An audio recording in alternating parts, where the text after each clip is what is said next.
The following is an exploration into the tech bro's tech bro, the meme lord supreme, the cowboy of space and time, the best gamer in the world, a man who spreads only love, knowledge and technology, and misinformation, and cringe. So much cringe. Ladies and gentlemen, I bring you Elon Musk.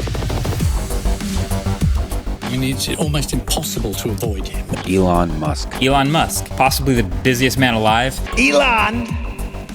He told me he voted for me. So he's another bullshit artist. He has all the money. Yeah. He has more money than anybody. No. Shut the fuck up and let him cook. But yeah. Let him cook! We turn now to Elon Musk and what's being described as a hostile takeover of a government agency. Yeah! Wait, Elon, how you logged into the game, Elon? No, I am not the evil, I just misunderstood. At first it was a microdosing and then it became a macrodosing. I spent a massive amount of my life energy building sustainable energy, electric vehicles to help save the environment. It's not exactly far right. No, I am not the evil, I just misunderstood.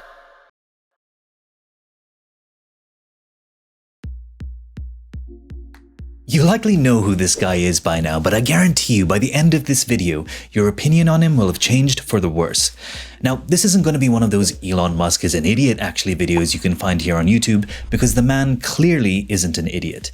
You don't become the richest person on earth, or one of the most influential figures who has ever lived by being stupid, do you? Actually, yes. On the contrary, people close to Musk highlight his insane work ethic, his ability to capitalize on opportunities early, and his willingness to embrace unorthodox, even cutthroat strategies as some of the many reasons why he is so respected and so revered.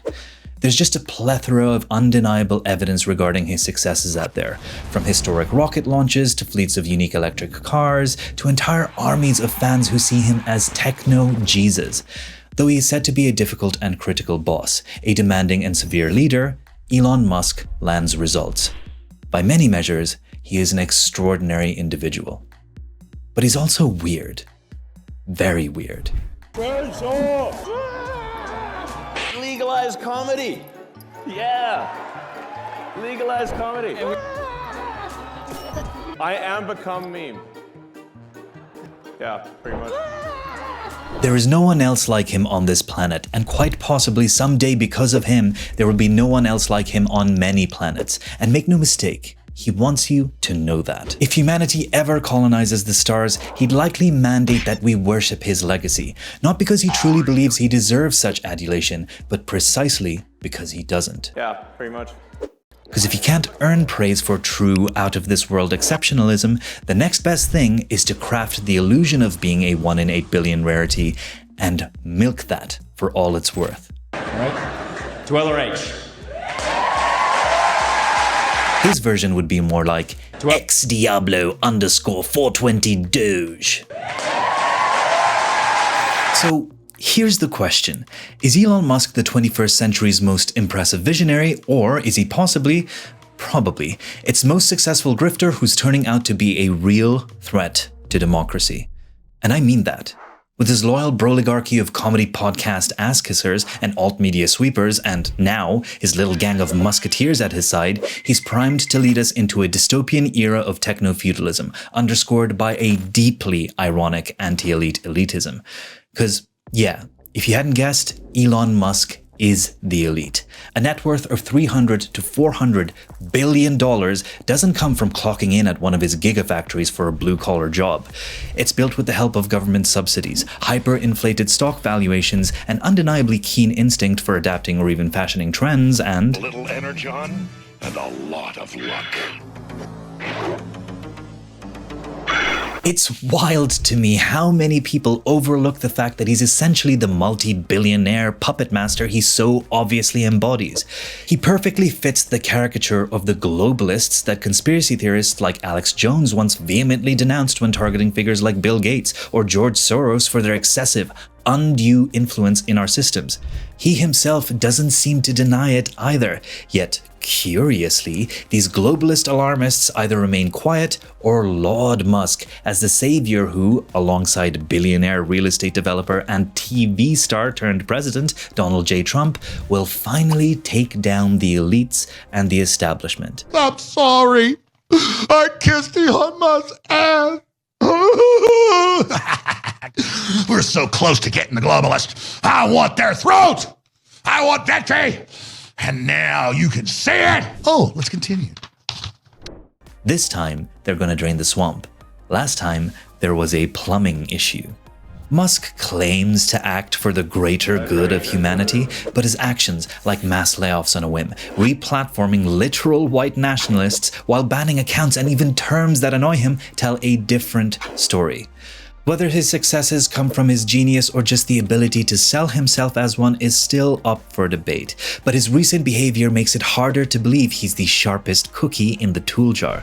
At this point, it's tough to tell if he's a visionary mastermind or someone that is far less impressive than many believe him to be. And I know, I just promised this wouldn't be a Musk is an idiot actually video, but his own words and actions of late have pushed me closer to that assertion than I'd originally anticipated. First, let's dive into Elon's roots. Now, if you already know about Elon's early life, I get it. You might want to skip ahead to part 2, where from then on, this video will heavily diverge from others out there about him, as I get increasingly more furious about this guy and his followers. However, before you do that, I think my perspective on his origins is crucial to understanding who he is today and why he's acting so unpredictably. Part 1 of this video discusses Musk's early life and provides key insights into how and why a bullied kid from apartheid-era South Africa decided to ride rocket ships straight onto everyone's feed. Part 2 and 3 discuss what he's currently up to, which to simplify into 2 words would be no good. Thank you.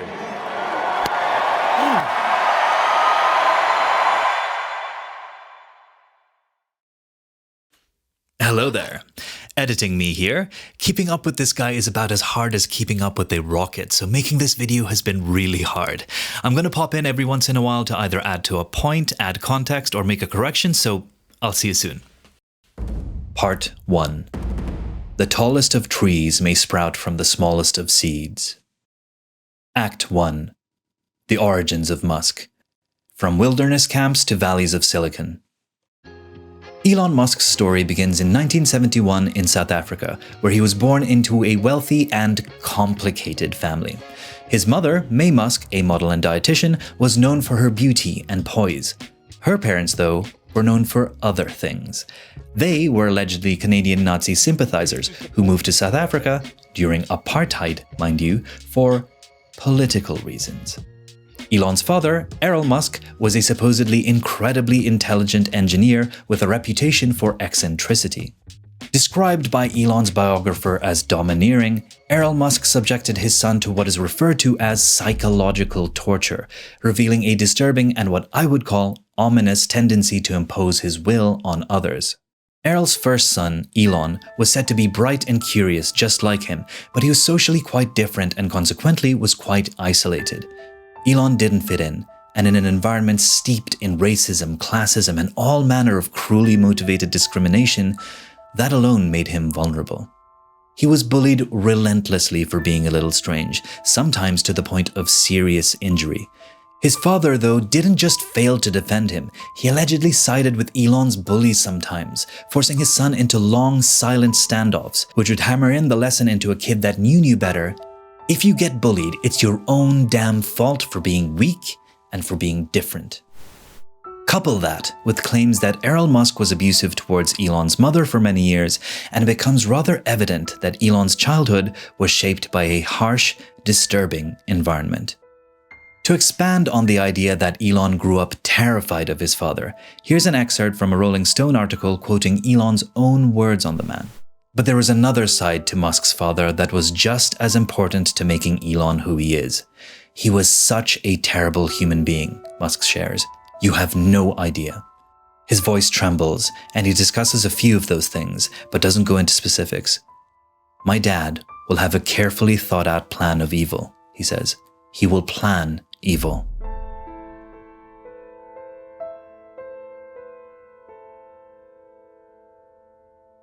So, that's a scarily vague and dark characterization of your own father, don't you think? And yet, considering the fact that Elon Musk later had a kid with his own stepdaughter, in an apparent attempt to toughen up his bullied little boy, Elon's father sent him to a Veld school or Bush school, something Elon described as a paramilitary Lord of the Flies style camp where kids fought over rations and bullying was seen as a virtue. Enduring beatings, harassment, and ridicule there for a while, Musk, after a growth spurt, realized that if he could punch a bully hard enough, it might not prevent him from being picked on in the first place, but it would deter that specific bully from messing with him ever again. A life lesson learned young, if there ever was one. For a fuller picture of young Elon, though, it's worth noting he wasn't the easiest kid to be around. He was known for not being so kind and actually had a bit of an antisocial streak. Elon had this knack of telling older people who queried anything he was doing, because he would often read books that were very thick, and adults might say to him, you know, what, are you reading that, or don't you look at the pictures or something? And then he'd say to the adult, well, no, of course not, stupid. I read this book, you know. I had to sort of discipline him a bit on that kind of thing. Anyway. I guess the kid's father had just committed suicide. That's right. And I guess Elon had called him stupid or something of that sort. And so turns out little Elon could be a bit of a dick. When looking back at it all, it sometimes seems like Elon had a target painted on his back from the very start. The torment he endured during his early life was perhaps the most salient seed of what was to come. For how else would a frail young child commit to the notion that he would one day... This seed, rooted in his early confrontations, would eventually blossom into a worldview where brute force, or the power to dominate, is seen as a path to respect that is perceived as due. But all that much later, for alongside these harsher lessons he learned as a child, Elon sought refuge in knowledge as well. He read the encyclopedia casually, devoured science fiction, taught himself to code by 12, and even created and sold a computer game titled Blastar. Although it wasn't groundbreaking software, it certainly wasn't rocket science, it was still an impressive and unconventional achievement for a kid his age, especially at that time. Academically, he was never exceptional, but scoring in the 98th percentile on the SAT made him no bozo either. Time moved on, and with it, Elon, his mother, and his siblings escaped the shadow of Elon Musk's toxic influence, emigrating to Canada. From there, Elon transferred to the US, where he earned a BA and BS in economics and physics from the University of Pennsylvania at the tender age of 23. He was 23. In the script, I made a mistake. I don't know why, but moving on. He famously dropped out of Stanford after just 2 days to ride the burgeoning .com wave, where he co-founded Zip2. This was an early online business directory which he sold to Compaq for $22 million. Next, he launched X.com, which at that time was a payment platform that eventually turned into PayPal. Although he was unceremoniously ousted as CEO, he retained enough shares to walk away with $180 million when eBay bought PayPal in 2002. So, what do you do when you have $180 million, are around 30 years old, and still have crippling daddy issues, while you are saddled with an unrelenting desire to be accepted and loved? Well, the short answer is, you aim for everything and you achieve a lot. You build rockets with SpaceX, revolutionize electric cars with Tesla, dig holes under LA, buy a whole-ass social media company to defend free speech, and then help win the US election. You do all this whilst diving into K-holes, fathering a bunch of kids, tweeting like a 14-year-old edgelord, stirring up racial tensions globally, ironically, hypocritically curtailing free speech whilst LARPing as its greatest defender.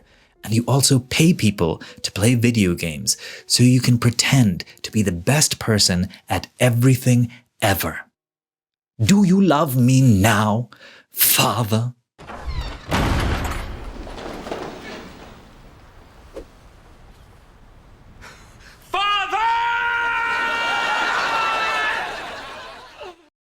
Act 2. In SpaceX, nobody will doubt that you built the rocket.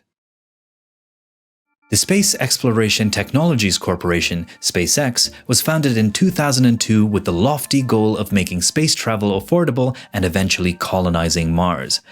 You gotta give it to Elon. When he dreams big. If the alien motherfucker dreams at all. To Musk's credit, the company has accomplished incredible things.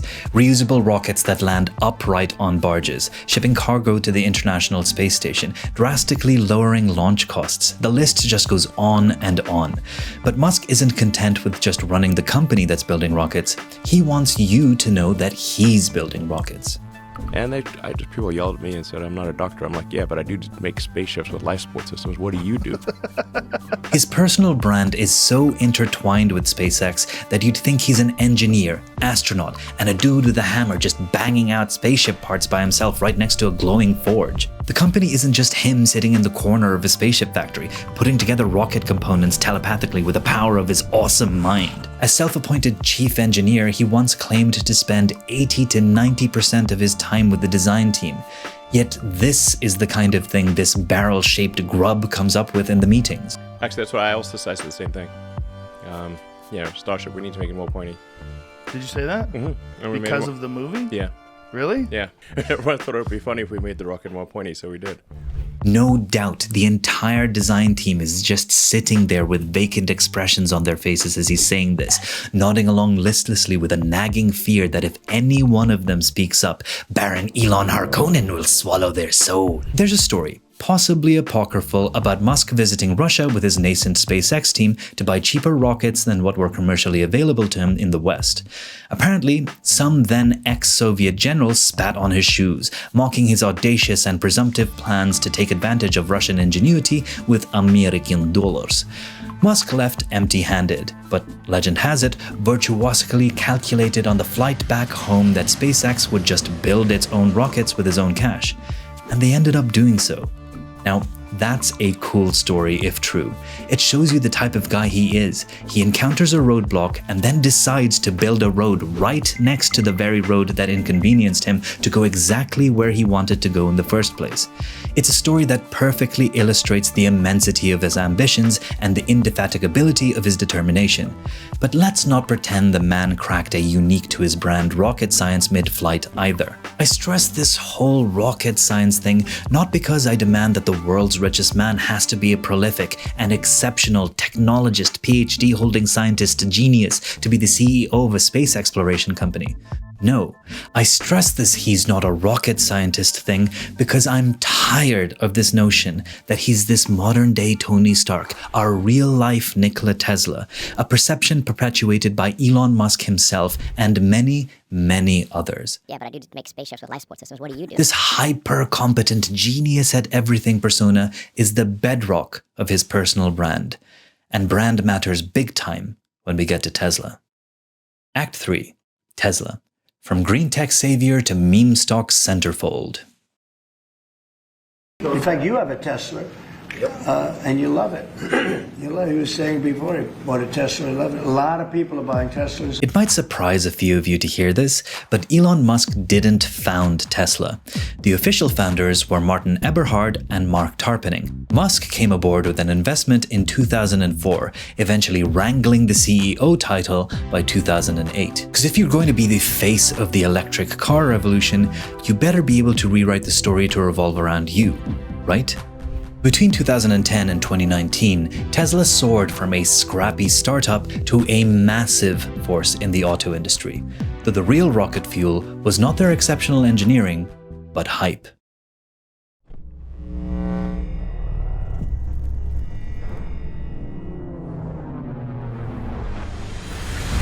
By 2019, Tesla's market cap hit around $50 billion.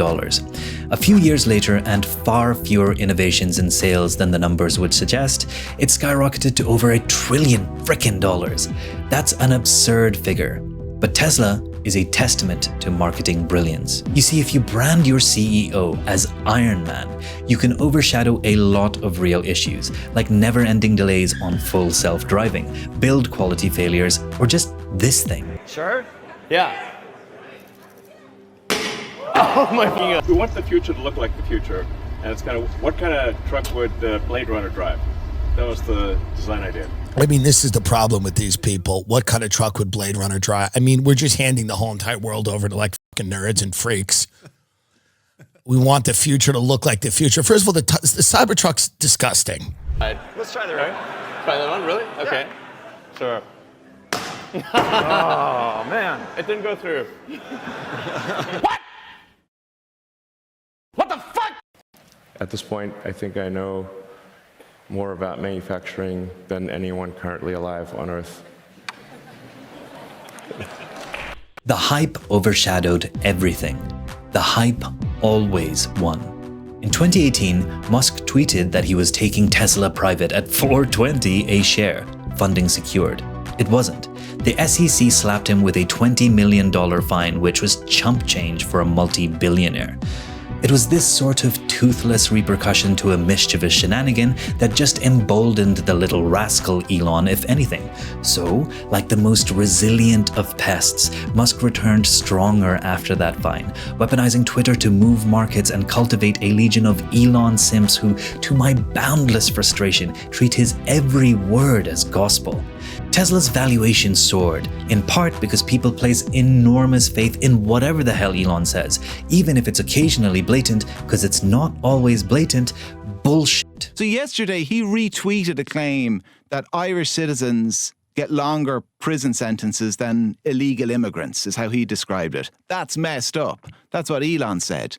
And what's messed up is that it's 100% inaccurate. If Elon said it, it's probably correct. No, it's not. It's wrong. It's actually, it's. I'm going to tell you why it's wrong. The person he was retweeting, who's a well-known far-right agitator, cited a single case from 20 years ago when a large study was carried out only 2 years ago that said there's no statistical difference in terms of sentencing between Irish citizens and foreign-born nationals, except when it comes to sexual offences. And when it comes to sexual offences, foreign-born nationals get much tougher prison sentences than Irish citizens. So actually, not only was he wrong, it was the opposite of the truth. What a creep. What a jerk. As an aside, it's kind of funny that, as we'll soon see, GreenTech and climate change are pretty much the only points of incomplete alignment between Elon and his newfound right-leaning homies. But we'll get to that in a bit, because first, we gotta wrap up Elon's other sci-fi side quests. Because apparently running 2 major companies wasn't enough, Elon Musk also decided he'd fix traffic, not by investing in robust public transport, of course, but by dangling the shiny lure of the Hyperloop. Ooh. The boring company, with its futuristic-sounding depressurized high-speed tunnels, conveniently distracted cities from funding more practical but far more effective transit solutions like, trains. What Elon provided after months of sly, knowing smirks was this: a Tesla on a platform going at 40, even though it could go at 100 supposedly, through an RGB tunnel with Gail Kim screaming like she's going into hyperspace. That was scary, but that was kind of cool. Cool. Next, there's Neuralink, which aims to implant chips in human brains to treat neurological disorders and eventually, hopefully, make us as smart as the great Elon himself. At this point, I think I know more than anyone currently alive on Earth. The concept of solving neurological disorders with technology is great in theory, but as with many of Musk's ambitions, they likely will never quite pan out as promised. Or they will turn out far worse than you can imagine. Part 2. Elon goes full Musk off. Post-COVID, Elon Musk's political leanings and his tendency to lie with a straight face became a lot harder to ignore. Around the time he bought Twitter, that goofy but sweet and optimistic mask of his started slipping big time. He began promoting literally far-right political parties and policies whilst feigning ignorance for doing so. Just so you know, the AfD party in Germany has had verified links to actual neo-Nazis and promotes policies like re-migrating citizens who don't fit in. I wonder what criteria they'd use to determine that little detail. He claimed to be one of the best gamers in the world on one of the most popular podcasts in the world. And what's crazy is how blatantly unbelievable that lie is, considering how much time that would actually take. What's even more unbelievable is how many people believed it in the first place and still believe it. Lying about something like that so brazenly says a lot about the kind of person he is, and would suggest his willingness to maybe tell the tallest of tales about other things as well. 20 million dead people? mocked as alive. This is a mind-blowing chart. Yeah, just this literally blew us away. Like, we went there to find fraud. Massive, large-scale program to import as many illegals as... His hypocrisy is public, documented, laid bare, yet still largely ignored because people want to believe in the mythology that surrounds him. And that's all that matters to him. He knows that if enough people believe a thing to be true, it becomes true at the end of the day. It doesn't matter what's true, it matters what people think is true. And now, he controls the levers and mechanisms that shape how millions of people perceive reality. And that Musk Messiah complex, that one that compels him to prove that only he knows how to save the world, it's only just kicking itself into gear. Act 5. Twitter, a $44 billion megaphone for memes and manipulation. In 2022, after months of trying to back out, chiefly because of the bot problem that he will never fully fix due to how useful it can be, Musk follows through on his initially a meme proposition of buying Twitter because he is so rich for $44 billion. Elon used Twitter for years as his personal playground, pumping and dumping crypto, taking shots at short sellers, posting edgy jokes, cosplaying as a dank meme lord. Now he owns it and can do all that with the cheat codes on, to a certain many people's delight. Thank you so much for buying Twitter. Thank you so much. I'm not exaggerating when I think you changed the course of history. Thank you so much. Thank you so much. Thank you so much. Within weeks, he fired half of the Twitter staff, introduced a hilariously messy pay-for-verification scheme known as Twitter Blue, now X Premium, gutted moderation teams, rebranded Twitter to X, and basically declared that it was free speech time. My commitment to free speech extends even to not banning the account tracking my plane, even though it's a personal safety risk, he tweeted with an assuring certainty. He then immediately banned the account. Commitment? Let's just say he's been shaky on that front in other areas of his life as well. I'm selling it because I need to make up for the 60% cut that Elon made to our son's child support. So, his critics silenced, journalists threatened by labeling their journalism as criminal. Was speech freed? Well, not really. Hate speech, though, thriving, flourishing, frolicking, naked and free amidst the fields of Twitter. That is definitely the best metric of if speech is free for sure. When you got the actual Nazis happy, you're doing a great job. So, their speech was freer, but don't you dare say cis, you Advertisers fled, to which Elon said, Don't advertise. You don't want them to advertise? No. What do you mean? Go yourself. Go yourself. Is that clear? And Twitter's reputation, along with its evaluation, went downhill fast. But Elon did not care. He was so full of edge, it's not even funny. Offer me money. Offer me power. I don't care. February 12th, 2023. Ahead of the Super Bowl, both Musk and President Joe Biden tweet their support for the Philadelphia Eagles. Biden's tweet is seen 29 million times, Musk's just 9 million times. Incensed, Musk leaves the game early and calls an impromptu meeting of Twitter engineers at 2:36 a.m. Their job? To change the Twitter algorithm to artificially inflate the reach of Musk's tweets by a factor of 1,000, making him the preeminent presence on the site. So, Mr. Free Speech allegedly tweaked Twitter's algorithm to boost his own tweets, which, while pathetic, is something most of us would probably do in his shoes.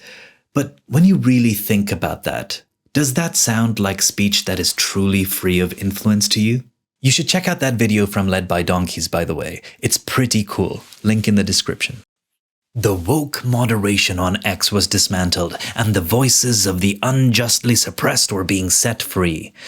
And guess who they immediately pledged their allegiance to? Musk was owning the libs, and for some, that alone is enough to inspire undying loyalty. You see, in making all these moves, Musk turned a lot of heads, and his actions started piling up a whole lot of outrage.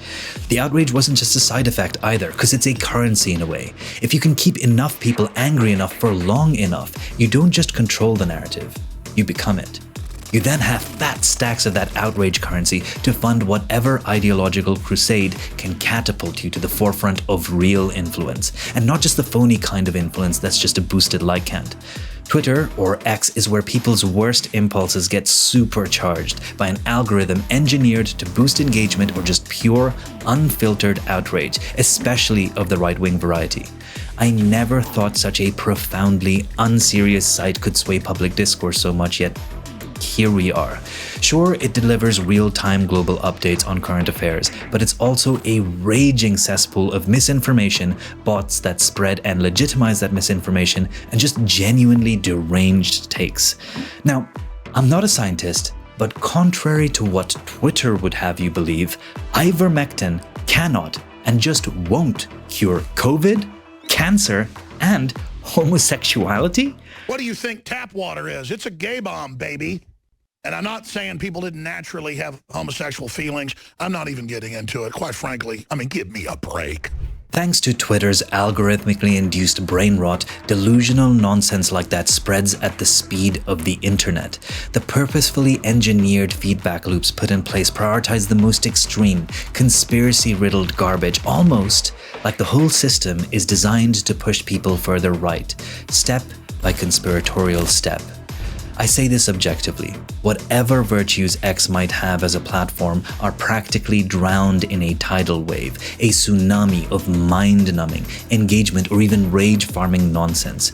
But as Twitter spirals further into this self-inflicted hellscape, Musk's grip on it, however artificial, tightens. His social media impulses grow more unhinged by the day, but if you track the trajectory of his tweets, it's clear he's not just reacting to a wave of cultural chaos. He's riding it, or worse, maybe even steering it. Just like in his early business ventures, he didn't invent the trend, he just hijacked it at the right time. Moving on from here, just know that when I talk about the right of the political spectrum, I don't mean your average conservative, but hell, soon that distinction won't even matter. The far right is getting bolder, more shameless, and so obnoxiously loud to the point where they've suffocated the entire media ecosystem. The narrative isn't just being influenced by them, it's in a full-blown vice grip, and Musk owns the platform that controls just how tight to turn the clamp, and he's cranking it. He didn't spend $44 billion to free speech. He bought the entire global fucking narrative at a steal.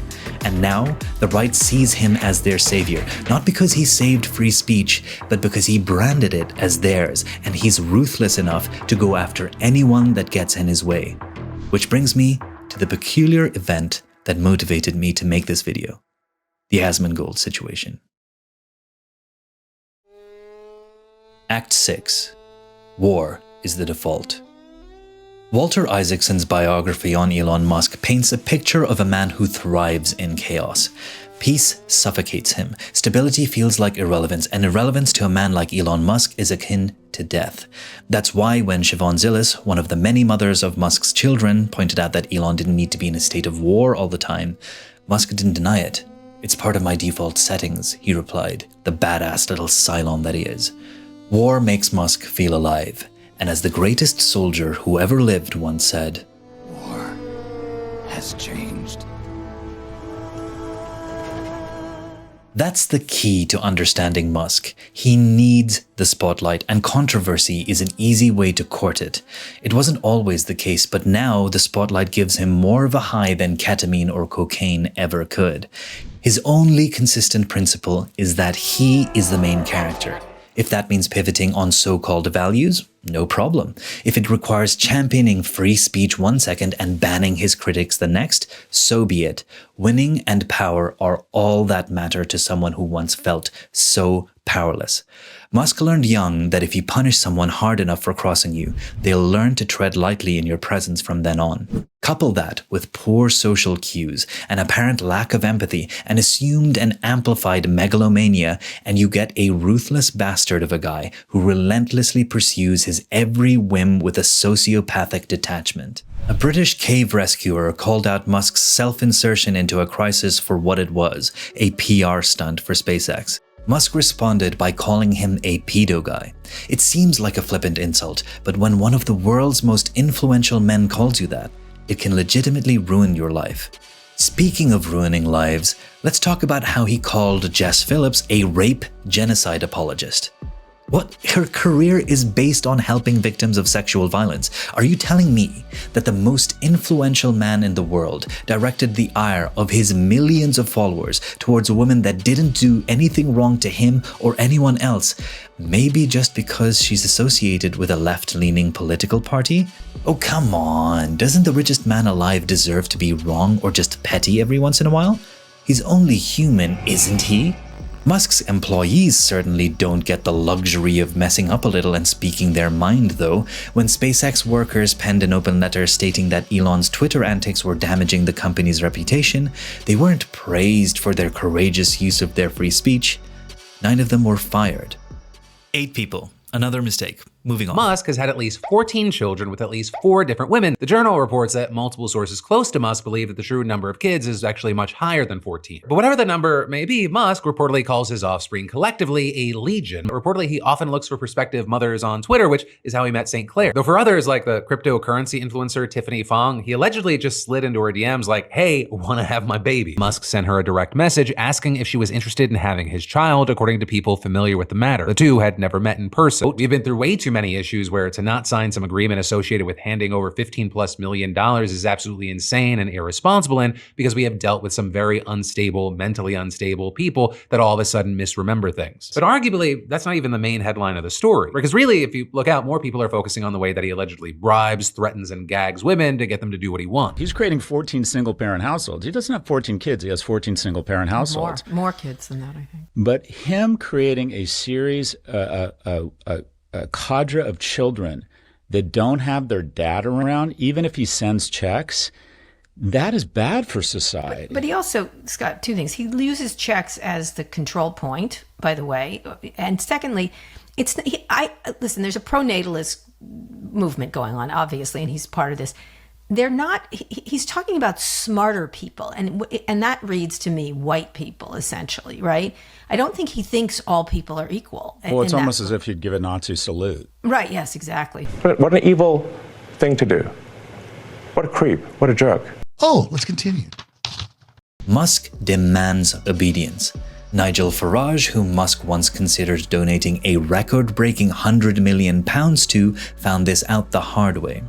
The moment Farage refused to associate with known asshole, alleged coke fiend, and political carcinogen Stephen Yaxley Lennon, aka Tommy Robinson, Musk turned on Farage. Farage was doing Elon's song and dance the whole time, singing his praises, licking his boots, eager for that sweet, sweet cash. The moment he didn't want to associate with the man Musk rather arbitrarily decided to champion, however, Farage lost his sire's favor. This was about submission to his will. And no, it's not the same. But the same game played out with Asmongold, a Twitch streamer with millions of fans who has built a career on playing video games, cultural commentary, and talking with his eyebrows. For years, he admired Elon Musk, even dreaming of watching a SpaceX launch in person someday. Well, maybe I want to go to SpaceX one day. I think that'd be really cool. If I could go live stream one of the rocket launches, that'd be great. I'm an Elon Musk dick rider, and I'll defend him no matter what. Look, I know that clip was out of context, but I don't think reality is that far off. Despite Zach Hoyt's apparent loyalty to Musk, he found himself in a one-sided slap fight with him over the most inconsequential thing imaginable, questioning whether the billionaire was actually playing the video games he said he was playing. There's no way he played that account. Like, I'm sorry. I think he bought the account or somebody played it for him. 100%. That tiny bit of skepticism set Musk off. Asmongold's X verification vanished. His X gaming tag was revoked, reinstated, then revoked again. Then, the CEO with all the free time in the world personally leaked their private DMs, misreading a throwaway comment about editors as proof that some shadowy media overlords were puppeting Asmongold's newfound criticism towards Lord Musk. Asmon behaves like a maverick independent, but in reality has to ask his boss for permission before he can do anything. He is not his own man. So he says basically, this is what he says. No other way to say this. But while Asmon is good at caustic commentary and making fun of people, he is not good at video games. Shrug. Musk's own community notes system fact-checked him into deleting his tweets and reinstating everything he took away, but the real story wasn't Musk's pathetic overreaction. That was expected. What surprised me was Asmongold's response. Instead of calling Musk out for the blatant abuse of power, Asmongold kinda held his tongue, because at the end of the day, Musk demands admiration, and Asmongold still wants a shot at that SpaceX launch invite. This wasn't just a dumb internet spat, it was a perfect case study in how Musk must be seen as the best at everything, to be known as that guy who's got that dog in him, and how those who admire him bend over backwards to uphold that narrative, and thus stay in his orbit. Whether he means to or not, Asmongold nudges his audience rightward, and by this point it's safe to say he's fully audience captured and can no longer pretend to be a fair centrist. He is funny, down to earth and relatable, but that relatability makes him effective at something much worse, being Musk's mouthpiece. He admires Musk, and Musk craves admiration. It's a perfect match. There are plenty of fanboys out there like Asmongold, pouring insane amounts of good faith into Musk, ready to be exploited. To them, to all these Musk fanboys, Musk isn't just a billionaire. He's the Tony Stark super genius hyperproductive autist that is going to shake things up. Musk brands himself as both one of us and better than us, all at the same time. And guys like Asmongold help keep that myth alive. They'll bend the knee when Musk demands, because sometimes he owns the libs. I didn't dislike Asmongold for a long while, at least not until recently. I don't watch much of his content, but when I did, I found him charming, and his effortless relatability may be the real problem here. I think that's the problem, is that I'm very genuine. He isn't just some big-name streamer with a good heart that's occasionally in the wrong place. He's become, and I mean become, a stooge for reactionary, spite-driven politics. I want to let you guys know, like, I am a revenge enjoyer. This is not because he's directed to push an agenda, but because he seemingly genuinely hates anything that even appears left-leaning as a kind of knee-jerk reaction. He funnels that same resentment, which he has likely absorbed from others via misplaced empathy or being manipulated himself, into his audience, whether through misinformation or just sheer ignorance. How does this benefit them, though? Because it hurts somebody that they don't like, and that's good enough. And that is all it takes. It doesn't matter if his role is intentional or just the byproduct of his own biases. He's a tool, a conveyor belt shifting people rightwards. He feeds his audience the exact kind of rhetoric that makes someone like Musk, a petty billionaire with a persecution complex, seem like a revolutionary. Elon Musk is going after the woke cuck institutions that funded campaigns that ruined your video games, which ruined your life. Musk is the savior we all need.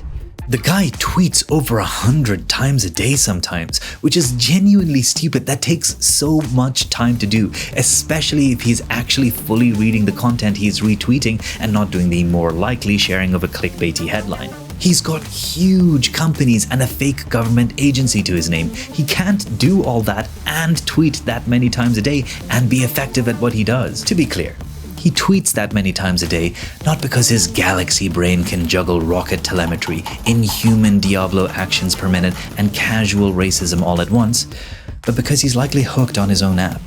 Or, well, there is the possibility that he is not running his own account, but I don't want to get conspiratorial here and say he's neuralinked up to Grok. Love, admiration, controversy, power, all from one app. It's his new high, and he doesn't do much else than chase that high. But how does he handle his actual work then, you ask? Simple. He doesn't. Here's a clip of Egghead Prime Mark Andreessen explaining how he does it. I think the Elon method is a little bit different, and I don't know if he'd agree with this, but the way I think about it is he actually delegates almost everything. Yeah, he delegates. He's a man who has all the money in the world to pay people competent enough to offload the tasks he doesn't want to do on them. This allows him to pick petty fights and repackage anti-immigration rhetoric for that sweet outrage engagement. That's what excites him now. That and power. When your obedience wavers, he reminds you who's in charge. It doesn't matter if you were once in his good graces. Asmongold, Nigel Farage, his employees, ex-colleagues, his rivals, Justin Trudeau, Keir Starmer. If you get too loud, too defiant, too off-script, he will fuck you right in the face. Exercising that level of power on that scale must feel good. But Musk doesn't just wield power, he consolidates it, fortifies it with purchased support, ensuring it remains untouchable. His wealth alone could shield him, but those already rich and powerful, hungry for even more through his influence, feed his ego and entangle themselves in a web they can never escape from.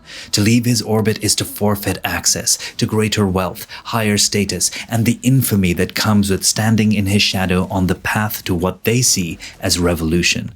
So, they spoon-feed him his own bullshit, letting him sink deeper into delusion, one he likely washes down with drugs that only amplify those delusions. This endless cycle fuels his illusions of grandeur, reinforcing his self-induced cognitive dissonance until he's convinced that he alone holds the solutions to all the world's problems. All while the right-wing algorithm of his own fucking app, to which even the great Elon is not immune, is radicalizing him. It's become increasingly evident, increasingly clear that he's a man drowning in his own virtual reality, spiraling between impetuous aggression, unbearable cringe, and a fog of misinformation. Some he may truly believe, some he spreads with reckless abandon. The government was being charged almost $1 billion for that. For just the survey? $1 billion for a simple online survey. Do you like the national park? Well, I mean, the government's one big pyramid scheme, if you ask me. Social Security is the biggest Ponzi scheme of all time. Beneath it all is what can only be overwhelming loneliness that he seeks to assuage by dragging around his son as a prop.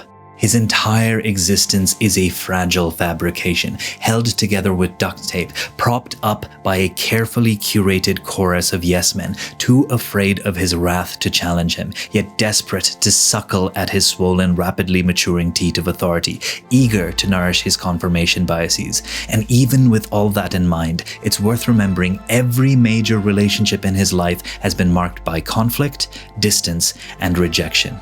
You're an amazing father, Elon. Your kids are lucky to have you. Getting praise like that from someone who knows practically nothing about you but is your ride or goddamn die must influence the way you think about yourself. How do you cope when you're criticized to hell and adored to heaven every hour of every day? You drown it out. You convince yourself you're not what the people who hate you say you are, and you are even grander than what they all love you for. You're a genius, a visionary, humanity's savior. The alternative is facing the truth, that you've grown into an even bigger asshole than your father was, that the kid who once was bullied, who didn't reject cruelty but learned to wield it, has become the very kind of bully he once loathed and perhaps even envied oh so long ago. He's become the sort of man who plans evil. Who would accept such a man? Part 3. Slowly boiling Senor Pepe. Act 7. Seeking power and validation through ideology. Power, by its nature, exists to serve those who wield it, and it scales towards those who already have it. Power law distribution, the economic principle that backs up the saying the rich get richer, applies just as much to political power as well. That's always been the case, but Elon Musk is pushing things to see how far he can take them.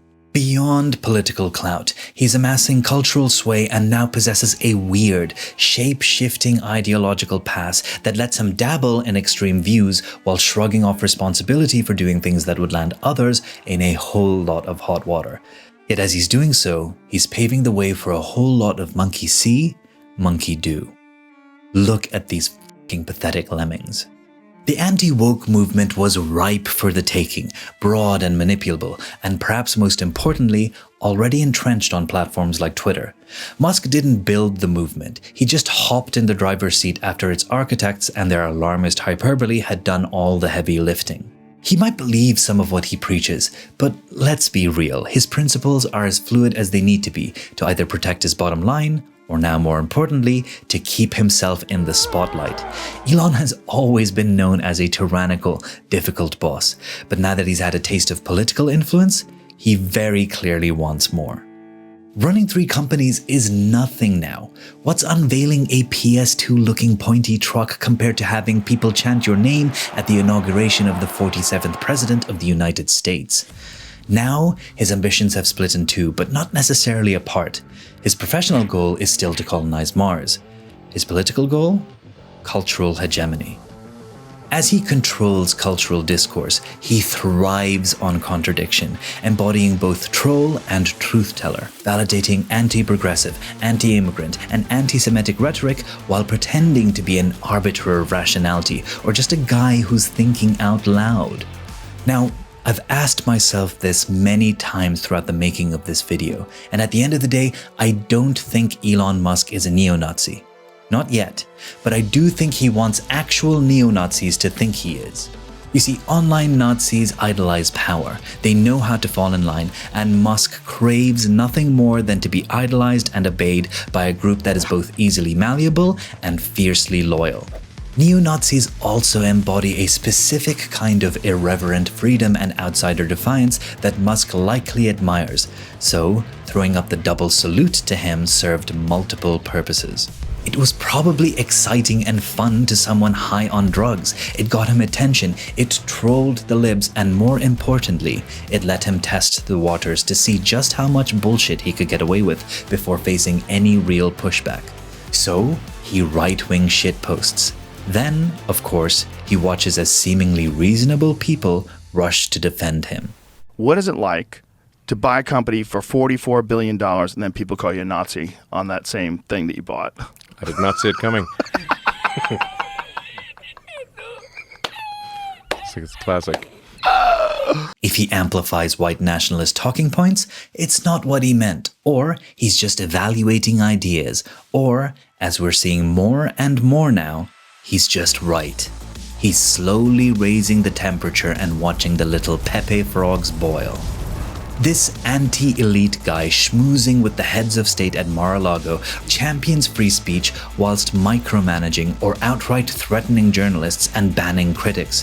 He is a populist that fires thousands of his employees within the same year he demands the largest executive pay package in history. If that's not elite-level hypocrisy, I don't know what is. If you look at how he's using Twitter, it's just to talk. To talk and talk and talk. Talk till you can't parse fact from fiction, retweeting accounts that somehow have information that he should be posting himself to then label it as criminal if true. To state things clearly, Twitter isn't a free speech platform. It's a PR machine for the right wing. It's a propaganda device that highlights the outrageous excesses of the left, that promotes accounts filled with videos of dark-skinned immigrants invading once peaceful and stable lands, or videos of patriots marching in defense against such aggressions. Whatever fuels the engagement farm, which in turn fuels people's slow shift to the right, you will find on Twitter. The cycle of outrage, desensitization, and repetition is how radicalization takes root. It's how the Overton window shifts, not in a slow crawl, but like plate tectonics, with pressure building beneath the surface until, seemingly overnight, people are eagerly throwing up a Roman salute in solidarity with the DOGE Nazi, who hires racists who were racist before it was cool, while others debate whether it was just an innocent gesture of affection. Either of these people's need to defend their position becomes so absolute that they'll risk alienating their own political allies just to stand with a man who couldn't care less about the consequences they might face for their loyalty. For now, Musk is beyond reproach. He's got enough money and enough high-profile people making excuses for him to earn his favor that almost anything he does will be fine in their books. The little guys, though, the ones who get pushed further into the anti-woke ideology because Daddy Musk seems to be having so much fun doing so, nobody will go to bat for them. The liberties that Elon enjoys taking with impunity, the freedom he exploits, will not trickle down to the lowliest of his fan base. What will happen to them instead is a microcosm of what has happened, is happening, and will continue to happen to Musk, just to a more intense and immediate effect.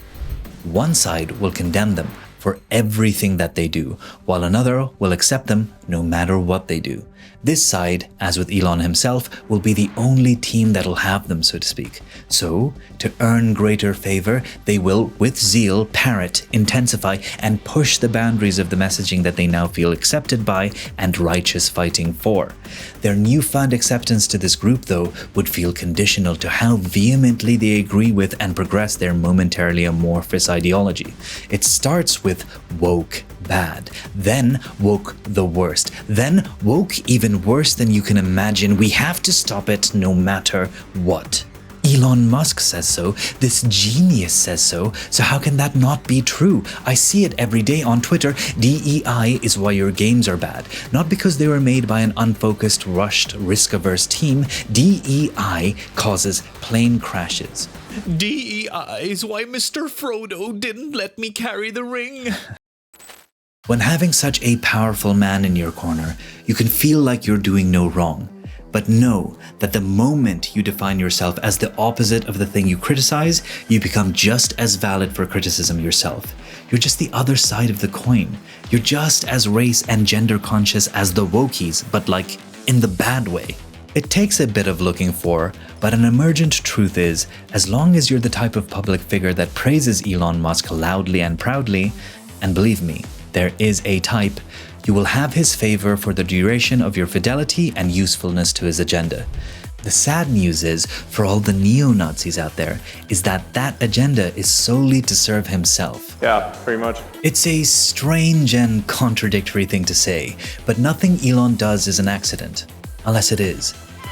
His execution of his master strategy of self-aggrandizement is often messy. It's less of a Machiavellian masterstroke and more of a decent recovery from an almost bad fall. Oh, dude, that party was so... Oh, I almost just kicked that rock. I'm not gonna fall.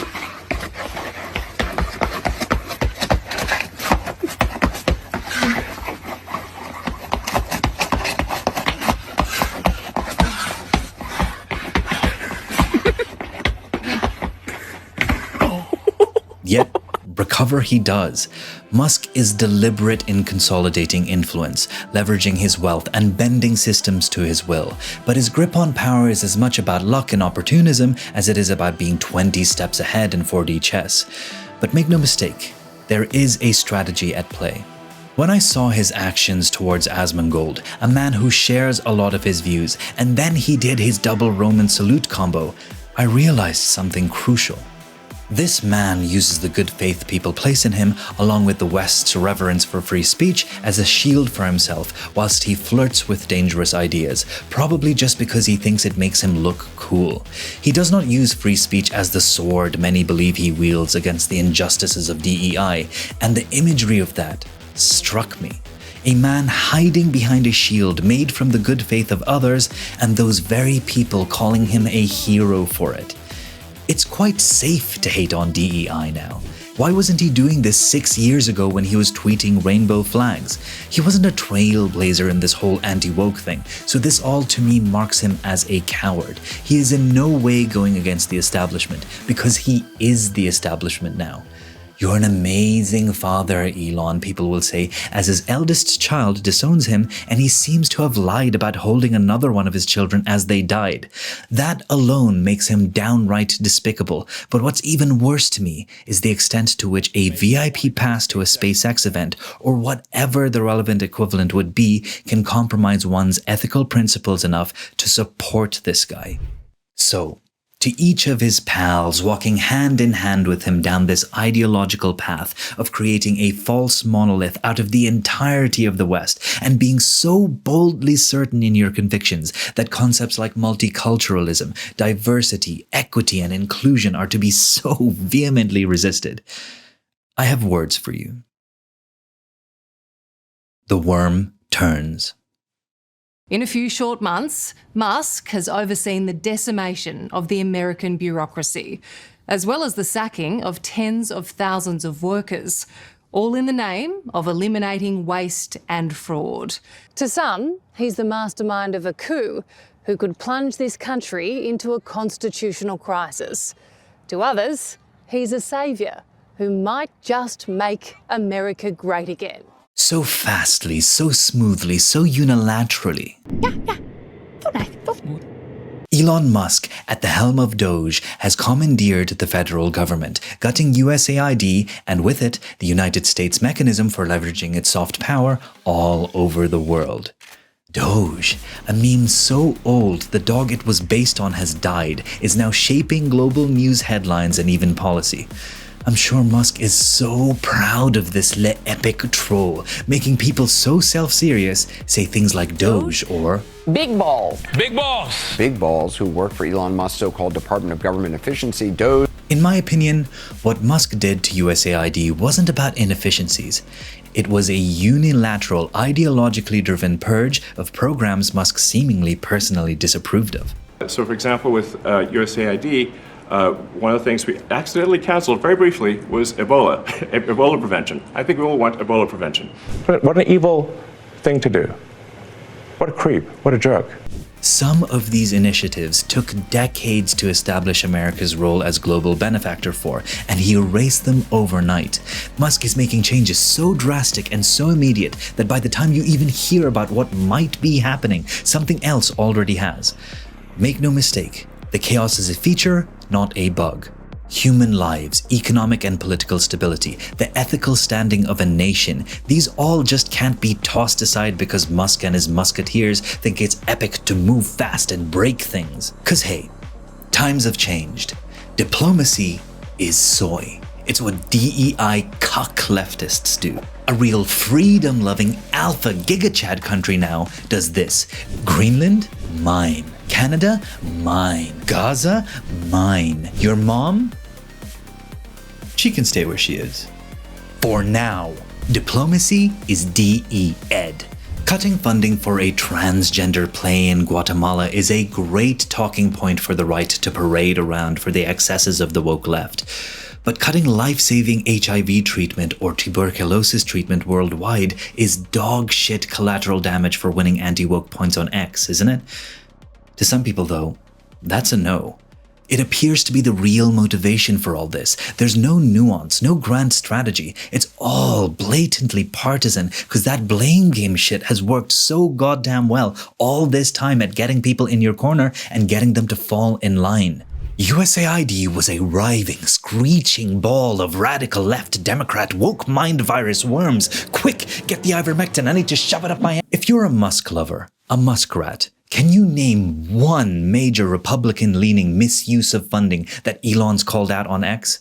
If all this is so criminal, so illegal, so horribly corrupt, can you name one person that has faced charges for all this insane misuse of funds, all of this corruption? Oh, and all the people on Elon's side of the aisle are all squeaky clean, and only the Democrat communists, who, don't forget, were the real Nazis by the way, were the corrupt pigs of the government farm. Mr. Musk, the White House says that you will identify and excuse yourself from any conflicts of interest that you may have. Does that mean that you are in effect policing yourself? What are the checks and balances that are in place to ensure that there is accountability and transparency? Well, we actually are trying to be as transparent as possible. In fact, our actions, we post our actions to the DOGE handle on X and to the DOGE website. So all of our actions are maximally transparent. In fact, I don't think there's been, I don't know of a case where an organization has been more transparent than the DOGE organization. I guess we're just supposed to take Elon Diablo 420 Musk at his word, the guy who never delivers on his grand promises. An unmanned mission to Mars by 2018, self-driving Tesla taxis everywhere, technology twice as efficient as reality allows today, but 5 years ago. This. Now, he's bringing that same reckless over-promising to government spending, and he's taking the US government and f***ing it Doge style. Slashing $2 trillion with no plan beyond seeing if he can isn't based. Yet even if he pulls off half of that $2 trillion bullshit, dipshits and the bots who mimic dipshits on X will hail it as a historic win, and public perception shall thusly be painted as such. Elon, obsessed with being remembered and revered, will do whatever it takes to achieve that win, no matter the cost. That means gutting what amounts to 1% of the federal budget to own the wokies. Programs that fed people, healed people, and stabilized governments, that saved lives, all gone just to stroke his ego and, yeah, fine, maybe own the libs. He didn't just cut the frivolous stuff, he cut it all. In his beloved Greco-Roman terms, that's what would be called a Pyrrhic victory. But to a gamer god like Elon, well, a W is a W. The man who screams about government overreach has made himself the most over-centralized force in US policy, with zero oversight, and we're just meant to assume he's doing all this selflessly, without an agenda, and will, of course, recuse himself if there's ever any conflict of interest, like if USAID was investigating Starlink or something. Who knows? Mr. Talkov, do you know how many inspector generals at agencies that were investigating Elon Musk's companies have been fired by the Trump-Musk administration? No. It is 5. Mr. Free Speech who banned accounts on X sharing information on DOGE personnel.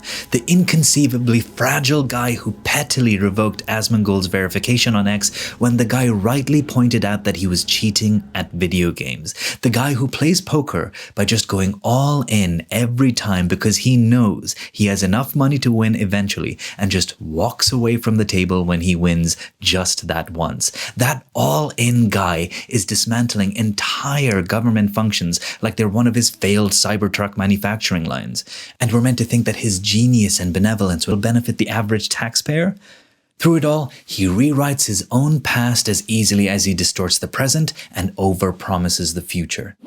Mr. Best Diablo player, Mr. Level 97 Path of Exile, clicking and dragging items like a pro. The man who founded Tesla. The guy who claimed he held his dying child in his arms and felt their last heartbeat. A story his ex-wife outright denied, all on Twitter of all places. I know I brought it up already, but I mean, come on. This was a lie so twisted, so manipulative, so self-centered, it should have destroyed public trust in him forever. But instead, people cheer as he steers US policy with ever more broken promises and half-truths, while lacking any legal authority, because he's championing the cause of the everyman. Mr. Fuck you right in the face for opposing his views on H-1B visas doesn't care about you. He supposedly loves humanity, but doesn't seem to value actual humans in practice. So what is this guy's agenda? The Silly Serious made a genuinely depressingly frightening video you should check out, link in the description. There is a honestly quite callous and overtly stated plan and action here. I'll leave her to explain all that to you, but in short, billionaires don't care about you, your rights, or any world where they aren't firmly at the center of the sphere of influence. If you're not equally rich, cool, productive, or influential, you do not matter to them. What Musk is doing isn't reform. It's the same move fast, break things Silicon Valley bullshit designed to serve himself and his billionaire pals. That's it. This is the same hype-driven delusion that inflates tech firms to absurd heights until they inevitably crash, their valuations slashed in half overnight when people realize they were sold nothing but an RGB-colored illusion. And it's happening right now.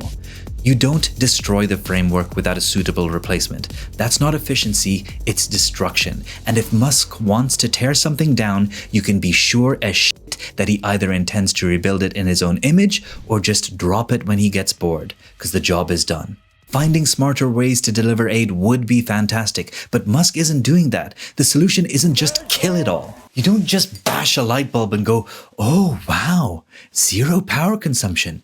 Such efficient. Blowing up the Department of Education, dismantling the CFPB, these actions have real consequences that will hurt real people. But those who think less money spent means more money for them don't care. They love the idea of bringing it all down, no matter the eventualities. Musk won't feel the consequences of all this. If he gets taken to court, it'll all just be dismissed as radical left lawfare. Or hell, he could just get pardoned by the guy who put him up to all this. So why not? When you have infinite money, why not f everything up just to see what happens? break it all to remake it all, because he knows best. And if it fails, so what? He'll always have support, because owning and trolling is all that matters. The left are cucks who waste taxpayer money. The right? Well, they'll happily saw off their own dicks just to spite their face. If it triggers the libs, anything goes. That, to them, is winning. And if you're not on the side of winning, if you're not on the side of Elon, get the fuck out of the way or they'll fuck you right in the face. You rhino, you traitor, you corrupt radical left lunatic. A whistleblower testified in front of Congress and revealed that Elon Musk's DOGE very well may have accessed, copied, and then potentially exfiltrated, meaning withdrawn, highly sensitive labor data from inside the federal government. The richest man in the world is sending his goons to go rip people out of the institution that protects workers' rights in America. And all while this is happening, Elon Musk is tweeting that the Democratic Party hates you. It's like a new level of gaslighting. There currently are several ongoing NLRB cases involving Musk's companies, including SpaceX and Tesla. That was really concerning to some of the labor law experts that I spoke to. What a creep. What a jerk. His world is the world, and only he knows how to save it. Comedically, his worldview is perceived through the hellscape lens that is Twitter. He'll run a poll and then say Vox Populi, Vox Dei at the results, as if, wait a minute, Vox Populi, Vox Dei. Vox Populi, Vox Dei. Vox Populi, Vox DEI? How much do you think we can rip out of this wasted $6.5 trillion Harris-Biden budget? Well, I think we can do at least $2 trillion. Yeah! We anticipate savings in FY26 from reduction of waste and fraud by $150 billion.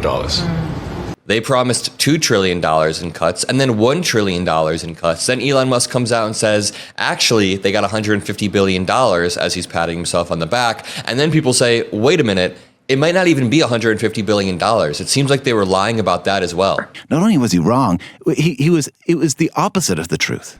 His see-through hypocrisy has got to be intentional at this point, because there's just no one powerful enough to call him out on it. Mr. Transparency only shows up on Rogan or Fox News where no pushback exists. The job is nearly done. He's almost at $1 trillion in savings and then he'll step down. I mean, who cares that there's no convincing evidence for all that money saved, and that even if they did cut $1 trillion from the budget, it'll instantly be offset by tax cuts and deregulation that'll benefit him and his pals? But hey, at least Meals on Wheels is done for. Question him, and you're siding with inefficiency. He lies about something, and then in retaliation to the bullshit he just fed you, he'll one-up the fake-ass theory he just spewed to justify his next power grab. NGOs are synonymous with corruption now, and they are the ones that manufacture dissent, because no one in their right mind would ever disagree with him. Soros rigs elections and gets those NGOs to fake protests against him, so he pledges $2 million to whoever votes signs a petition in favor of his preferred candidate. By the way, that candidate just so happens to be the person that'll preside over a Tesla lawsuit filed in Wisconsin. But no. That vote is going to save Western civilization, he said. Which is basically just him. There's an election for a seat on the Wisconsin Supreme Court. It will determine whether abortion is legal in Wisconsin and how to redraw election districts, which could even determine which party controls Congress. $100 million. That's how much money could be spent on a state Supreme Court race in Wisconsin, and that would make it the most expensive judicial election in U.S. history. The tech billionaire and groups aligned with him have poured more than $20 million into the state. $20 million is like one of his kids. It means nothing to him. Elon Musk is spending so much money on attack ads, he's not even paying attention to who the ads are attacking. An attack ad against Supreme Court Justice candidate Susan Crawford is using a picture of a different Susan Crawford. An ad launched by a group backed by Elon Musk instead used a picture of Susan P. Crawford, who's a Harvard University law professor. The Elon Musk-backed America Political Action Committee asking Wisconsin voters to sign a, quote, petition in opposition to activist judges. The reward for each signature, $100. Elon Musk's Political Action Committee has handed out $1 million to a voter in Wisconsin just for signing a petition. Oh, And also, people who attended that event in the hopes that they'd get $1 million check from the man himself didn't realize that the people who were getting those checks were goddamn determined. I mean, look at who won. Snake. He failed in Wisconsin, but just cause it didn't work this time round doesn't mean it won't work the next time round. He and his ilk hate government because it slows down their profits. They'll sell you privatization, but governments aren't businesses. Businesses fail all the time. Governments can't, or people suffer. And people will ask, what, he's doing all this for more money? Doesn't he have enough? He has all the money. The answer to that is a resounding no. With more money, he can buy more influence. And in any case, power, and powerful people don't ever recognize that word, enough. Nothing is ever enough for them. Musk's superpower is this relentless ability to snatch victory from the jaws of defeat. Betting against him is usually a mistake, but challenging him might be the only way to stop a future where he, or Little Emperor X, rules over everything. In that future, Tesla isn't just a car company anymore. It's a segment of X, the AI-driven everything app. Need to get somewhere via Tesla Taxi? Tweet something nice about the Supreme Leader. Need to renew your X crypto credits to buy your monthly ration of hyper-efficient Mars paste made from juicy runoff from Tesla battery acid? Start physically mining that blockchain, you dork, because that's the only job available to you now. Optimus does everything else.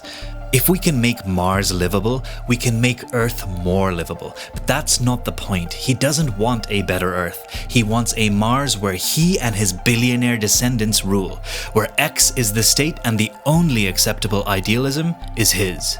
And that future should scare the hell out of you. When the wealthy or the powerful wave an oddly carrot-shaped stick in your face, or even whack you over the head with it a few times, and you thank them for maybe one day getting a peek at the keys to their castle, the system is fundamentally broken. Those who hold power are truly and purely beyond reproach. Whilst writing the script for this video, I wanted to believe that Musk's foray into global politics came from misguided but well-intentioned ambition, that he saw a problem and his engineer's brain genuinely wanted to fix it. But I always held this suspicion that he was both creating the problem and selling the solution. The cure is worse than the disease. As a bit of an aside, I just want to say that I don't despise conservatism. I don't hold many conservative views myself, but I recognize that a strong conservative presence within a country or even within individuals is necessary for balance. But the modern global conservative movement, the one Musk has so thoroughly aligned himself with, isn't about balance.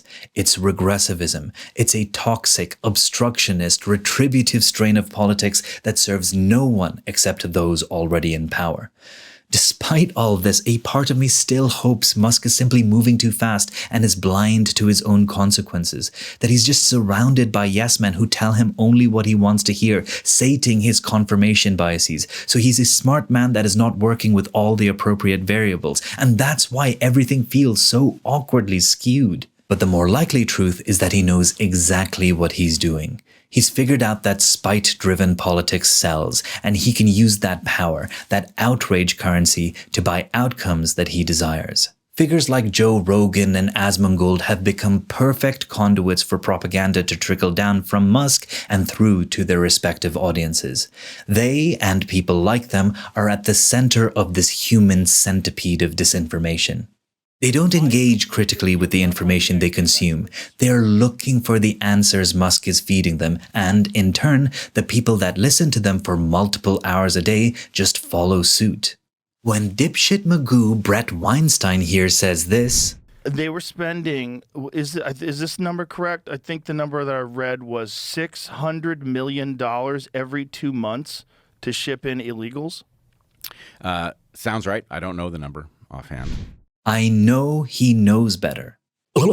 I didn't do the calculations. I don't know the numbers, but that sounds right. As much as this is shocking, I wasn't surprised. I thought that effectively our entire system had been turned into a racket and that we were basically being fed a cover story from it. He's smuggling in both an implication and the righteous indignation for that implication, along with his innocent description of events. So what he feeds through to the audience is, you didn't personally sign off on this thing that never happened, which you elected someone to navigate with nuance anyway, but how dare they do this to you? What a catastrophe. He knew it was happening all along, by the way. Thank God Musk has dealt with this situation. Elon, will you please unban me?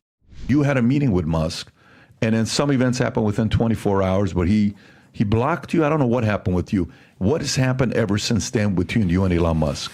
Nothing. And I'll just say two things about it. First of all, I bear him no ill will. I'm counting on him. I think he's a very important force. I think he's been a force for good. And, whether he's talking to me or not, I'm rooting for him to succeed so long as he is on the side of humanity.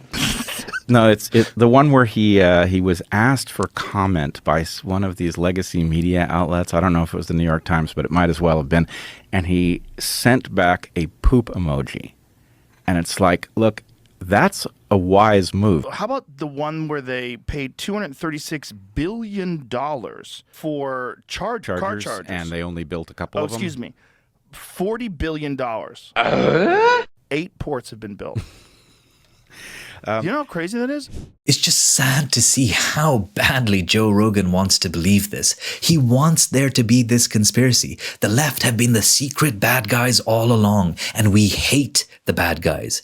Hate is in, and Musk is capitalizing on it, hitting his authoritarian stride. He's doing so in unison with everyone losing their minds over a rising anti-immigrant sentiment, coupled with DEI bad hymns and unwokeness initiatives. Musk is planning things. You don't just accidentally make a speech at an AfD rally saying it's okay to be proud to be German, lament multiculturalism when you're not talking about white multiculturalism, and then use your autism to throw up a double Roman salute combo at the inauguration of the President of the United States.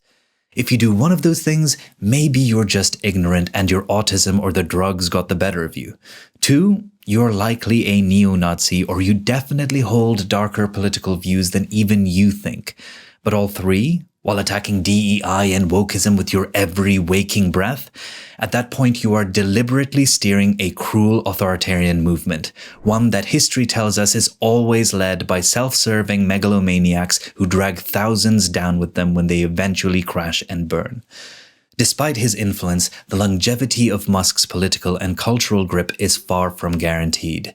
His relentless need for controversy serves as a shield, distracting from deeper systemic inequalities, a trick that has always protected the ultra-wealthy, but it never lasts forever. As public awareness grows, these superficial diversions will lose their potency, and the cracks in his persona will become impossible to ignore. Whether Musk's behavior is a calculated effort to redirect resentment away from people like him onto more vulnerable targets, or if he actually genuinely believes his own bullshit, is still unclear. I hope for a break in his resolve, that he either abandons his convictions or, at the very least, loses the popular support that enables him. Maybe this is all just about cynical self-interest. The once bullied little boy is currying favor with the political faction that has always lionized men with immense wealth. So maybe it's just narcissism and not proto-fascism. But at a certain point, does it even matter? The end result is still the same. Your feelings hurt! You're being emotional! Calm down! Nazi! Oh, fuck you all! I'm only here buying your Tesla because of you people! 20 years in the military! 20 years!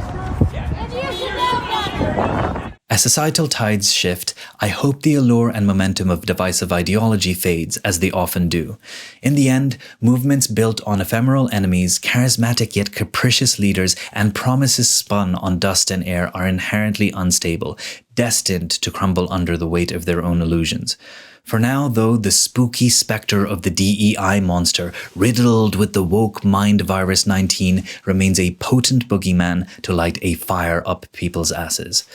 I'll be diving into the broader societal impacts of wokeness in another video soon, but let me just say that it would be a bitterly ironic shame if something that began with such good intentions ended up dragging us back into an era of culturally reinforced hatred over meaningless, superficial differences. We're not there yet, But a quote a friend once told me that relates to a revolution that has stuck with me ever since applies alarmingly well here. Things seem impossible until they are inevitable. Looking ahead, Musk has proven more than capable of dominating the conversation, but maintaining primacy forever is another challenge entirely. The movements he fuels may unravel as public sentiment shifts, as people inevitably realize that diversity offers more than divisiveness ever could, and that he is undoubtedly a bullshit artist. Regressivism corrodes everything, leaving everyone worse off in the end. But sometimes people have to learn that lesson the hard way. When they finally wake up to the fact that Musk has been manipulating them all along, his legacy won't be that of a visionary. It'll be a cautionary tale of unchecked ego, overreach, and the fleeting nature of manufactured influence. What'll be lost in the meanwhile, though, is yet to be determined. For all his whining about the woke mind virus, it's clear that Musk has succumbed to his own anti-woke mind virus. His stale, predictable, repetitive, and often cowardly takes have chipped away at his carefully curated image as this revolutionary thinker, revealing, in the end, just another reactionary, pandering to the millions of his minions who lap it all up like dogs do their own nuts. Musk's ideology isn't innovative, it's just a remastered version of the same old tune. The song may be an off-key cover, but to his fans, it's a classic they'll play on repeat. Woke bad, woke bad, woke bad. 4 legs good, 2 legs bad. Wings count as legs. 2 legs bad, but wings count as legs, until they don't. As unifying as it may seem for now, the woke bad anthem played on repeat does risk losing its impact. Or worse, spiraling into something far more insidious. Movements built on exclusion always eat their own though. The thrill of owning the libs only lasts so long before the sharp end of the knife slowly starts turning inward. So, to those who reveled in this, to those who found it epic that USAID workers were terminated in the name of disruption, to those who cheer on not for the reform of the Department of Education, but for its disintegration because sometimes gay things were said in class. Remember this. Even the meekest creature will writhe and rebel when the weight of the world presses too cruelly upon them. The worm always turns, and when it does, the empire built on spite, delusion, and the hollow thrill of destruction will always collapse in on itself, devouring those who once cheered it on. I promised this wouldn't be an Elon Musk is an idiot actually video, and I think I followed through on that promise. Sure, he can be an idiot at times, but he's also wily as fuck. And he's using regular people and their collective bitterness to advance goals that are unknowable but indisputably dangerous. Elon Musk's legacy risks being that of an egomaniac who mistook wreckage for revolution, rather than that of a visionary who carried humanity to the stars. And when the wreckage finally settles, those who followed him into the fire will find themselves sifting through the ashes of his delusions, left picking through the remains of what they once foolishly believed would change the world in their favor. I hope that their victories will be few and fleeting. Send this video to a muskrat, like and subscribe for more. Take it easy.